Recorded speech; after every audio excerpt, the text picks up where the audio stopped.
Hi, it's John the Farmer. So this is our Kinze 3500 planter.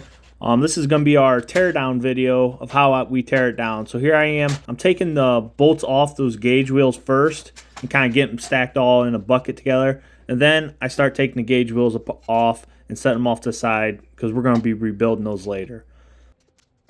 Once I have the gauge wheels off, I take these scrapers that are right beside the disc openers and we're going to be replacing those with brand new scrapers from Shoop. So working on the disc blades here, one blade is right-handed threads, the other blade is left-handed threads. So that's just a reminder. It took me a second to figure that out, so I'm just letting you know. So once the discs are off, I just cut the zip ties to get everything freed up and ready to go.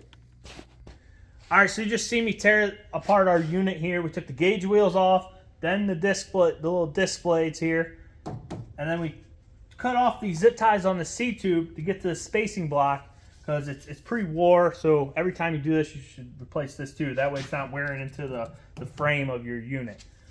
We're also going to be changing the colders on the front of this. They just haven't got here yet. So we're going to give this thing a good wash. Today's not a good day. It's raining, actually. So we're going to get the box off, and we're just going to try to wash from here down. Try not to get up into the chains and whatnot. Some other things while I got the unit apart I'm going to be looking at are these springs back here. Make sure they're all good. They're not cracked, because change them now while you got the chance. Also this, I don't know what this is called. I'm going to call it the dog bone. Check out how wore it is. Last year we broke one actually, and so you just want to check on that stuff, see the wear. There's also a roll pin in here holding your depth gauge down with this, and there's this little loop thing. Check that roll pin because that will break. We break a lot of them during the year. So, all right. So one of the things I look for when I'm messing with our Kinze planter here is I like to check these bushings right here. These bolts. There's bushings between these, and see if they go bad. That way, you know, we don't want a lot of slop in the unit. So one way I do that, I just grab the unit here and pick it up.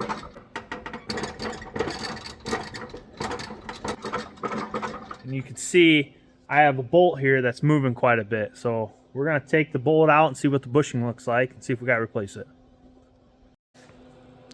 Okay, so the one down here we worked on, the bolt was fine, the bushing was fine. It just needed tightened up. So tightened it up a little bit, and everything seems to be working okay. I had another one down here on my end unit. The bushing is actually fine, but the bolt, all the threads are completely gone. So it's kind of smooth right in here. I don't know if it's going to focus. There you go. So you kind of see all the threads are smooth, and that was just giving enough slop that it was pretty bad. So we're going to replace the bolt, see if I can find a smooth where the threads don't go all the way up to the head, and change that bolt out, and hopefully that fixes it. Hi, thanks for watching part 1 of a rebuild of our Kinze planter. Part 2 is going to be uploaded here shortly. So please like and subscribe, so that way when part 2 is uploaded, you're one of the first to know.